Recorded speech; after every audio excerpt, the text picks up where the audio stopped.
Assalamualaikum warahmatullahi wabarakatuh. Sahabat sang pencinta ulama channel. Neraka merupakan tempat bagi manusia untuk menjalani kehidupan atas perbuatan buruknya selama hidup di dunia. Dalam sebuah riwayat disebutkan, ketika Nabi Muhammad melakukan perjalanan ke neraka saat Isra Mi'raj, beliau bercerita bahwa tempat ini banyak dihuni oleh kaum wanita. Para wanita yang masuk ke dalam neraka itu disiksa dengan berbagai cara yang berbeda-beda. Ada yang tidak berhenti memakan bangkai busuk, digantung dengan rambutnya dengan otak yang mendidih, digantung dengan lidahnya, hingga ada yang digantung dengan bagian sensitifnya. Ini menunjukkan bahwa setiap wanita yang masuk ke dalam neraka mendapatkan siksa yang berbeda-beda sesuai dengan apa yang ia lakukan selama hidup di dunia. Rasulullah menjelaskan bahwa ada 4 golongan wanita yang jika ia tidak bertaubat kepada Allah, maka mereka akan dimasukkan ke dalam neraka dan disiksa dengan siksaan yang pedih. Lalu, siapa sajakah 4 golongan wanita calon penghuni neraka itu, dan apa dosa yang ia lakukan hingga dimasukkan ke dalam neraka? Mau tahu jawabannya? Simak ulasannya dengan menonton video ini hingga akhir.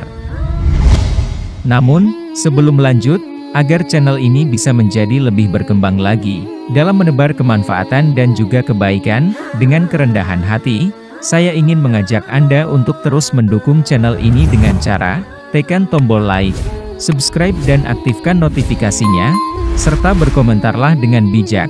Terima kasih. Sahabat sang pencinta ulama channel, 4 golongan wanita yang akan menjadi penghuni neraka kelak di hari kiamat adalah: pertama, wanita yang kufur terhadap suami.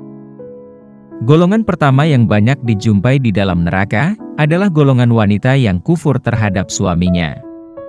Dalam sebuah hadis riwayat Bukhari dan Muslim, Rasulullah menjelaskan kepada para sahabat yang bertanya tentang apa yang dijumpainya di neraka saat melakukan perjalanan Isra Mi'raj.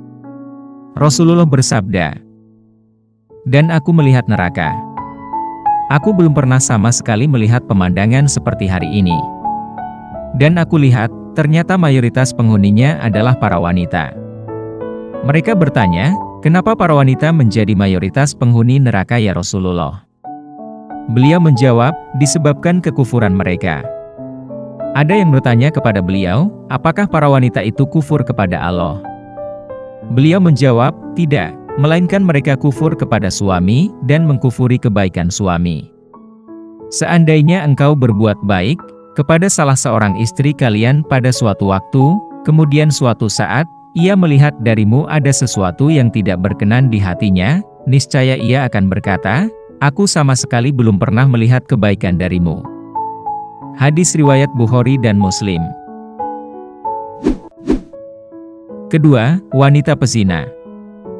Di masa sekarang ini, wanita yang terlibat dalam perzinahan seolah-olah bebas dan biasa saja menjalani aktivitas hidupnya sehari-hari. Pemberitaan media tentang prostitusi online seolah-olah sudah menjadi hal yang biasa saja. Padahal, di akhirat kelak, para pelaku zina akan mendapatkan siksaan yang teramat pedih. Hal ini disaksikan sendiri oleh Rasulullah saat melakukan perjalanan Isra Mi'raj.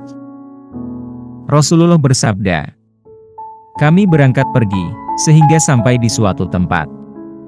Semisal tanur, bagian atasnya sempit sedangkan bagian bawahnya luas.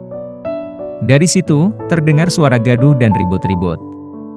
Kami menengoknya, ternyata di situ banyak laki-laki dan perempuan telanjang. Jika mereka dijilat api yang ada di bawahnya, mereka melolong oleh panasnya yang dahsyat. Aku bertanya, 'Wahai Jibril, siapakah mereka?' Jibril menjawab, 'Mereka adalah para pezina perempuan dan laki-laki. Itulah azab bagi mereka sampai tibanya hari kiamat.'" Hadis riwayat Al-Bukhari, Ibnu Hibban, At-Tabrani, dan Ahmad. Ketiga, wanita yang suka bergosip. Golongan selanjutnya yang akan menjadi penghuni neraka adalah para wanita yang suka menggosip. Hal ini juga sudah menjadi kebiasaan wanita masa kini. Bahkan, dalam salah satu media pun terdapat suatu acara khusus tentang gosip tersebut. Hal yang dianggap biasa ini ternyata amat berat siksaannya kelak di dalam neraka. Dalam Sirah Nabawiyah karya Syekh Muhammad Ali Asy-Syabi diterangkan, Rasulullah saat Isra Mi'raj diperlihatkan pada penghibah yang disiksa di neraka, dengan memakan bangkai-bangkai busuk manusia. Rasulullah Shallallahu Alaihi Wasallam bersabda, "Tahukah kamu, apakah gibah itu?" Para sahabat menjawab, "Allah dan Rasulnya lebih tahu." Kemudian Rasulullah bersabda, "Gibah adalah kamu membicarakan saudaramu mengenai sesuatu yang tidak ia sukai." Seseorang bertanya, "Ya Rasulullah, bagaimanakah menurut engkau apabila orang yang saya bicarakan itu memang sesuai dengan yang saya ucapkan?" Rasulullah bersabda, "Apabila benar apa yang kamu bicarakan itu ada padanya, maka berarti kamu telah berbuat gibah. Dan apabila yang kamu bicarakan itu tidak ada padanya, maka berarti kamu telah membuat-buat kebohongan atau memfitnah terhadapnya." Hadis riwayat Muslim. Allah Subhanahu wa Ta'ala berfirman, "Sesungguhnya, orang-orang yang ingin agar perbuatan yang sangat keji itu berita bohong tersiar di kalangan orang-orang yang beriman, mereka mendapat azab yang pedih di dunia dan di akhirat. Dan Allah mengetahui, sedang kamu tidak mengetahui." Quran Surat An-Nur ayat 19. Dalam firman Allah yang lain disampaikan, "Dan janganlah mencari-cari keburukan orang, dan janganlah menggunjingkan satu sama lain.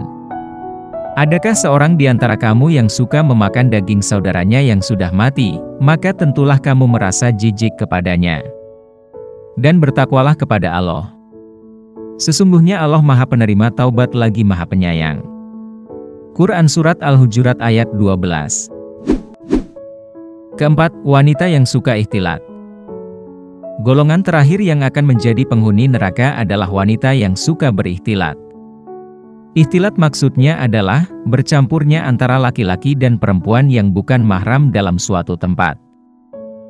Ikhtilat memiliki bahaya yang besar, karena dapat merusak hati seseorang sehingga dapat terjerumus ke dalam perzinahan dan bahkan melakukannya. Karena, zina dapat bermula dari adanya perkumpulan antara wanita dan laki-laki yang bukan muhrim. Allah Subhanahu wa Ta'ala memerintahkan agar kita menjaga pandangan mata. Allah Subhanahu wa Ta'ala berfirman, "Katakanlah kepada laki-laki yang beriman, agar mereka menjaga pandangannya, dan memelihara kemaluannya. Yang demikian itu, lebih suci bagi mereka. Sungguh, Allah Maha mengetahui apa yang mereka perbuat." Quran Surat An-Nur ayat 30. Dalam firman Allah yang lain disampaikan, "Dan janganlah kamu mendekati zina. Sesungguhnya, zina adalah suatu perbuatan yang keji, dan suatu jalan yang buruk." Quran Surat Al-Isra ayat 32. Dalam menafsirkan ayat ini, Al-Hafiz Ibnu Katsir mengatakan, Allah Subhanahu wa Ta'ala melarang hamba-hambanya dari perbuatan zina, dan perbuatan yang mendekatkan kepada zina, yaitu berikhtilat atau bercampur baur dengan sebab-sebabnya, dan segala hal yang mendorong kepada zina tersebut. Sahabat sang pencinta ulama channel, demikianlah penjelasan mengenai 4 golongan wanita yang kelak akan menjadi penghuni neraka di hari kiamat. Semoga, dengan adanya video ini, dapat menambah wawasan baru bagi kita khususnya kaum wanita agar dapat menjauhi hal-hal di atas, sehingga tidak termasuk ke dalam orang-orang yang dimasukkan ke dalam neraka oleh Allah Subhanahu wa Ta'ala. Amin ya Rabbal Alamin, wallahu a'lam bishawab. Jika terdapat kesalahan dalam penyampaian materi, kami mohon maaf. Itu adalah murni kesalahan dari kami sendiri. Jika benar, serta memberi manfaat bagi Anda, itu semata-mata datangnya dari Allah Subhanahu wa Ta'ala. Terima kasih sudah menonton dan sampai jumpa di video kami selanjutnya. Tetap dukung kami. Wassalamualaikum warahmatullahi wabarakatuh.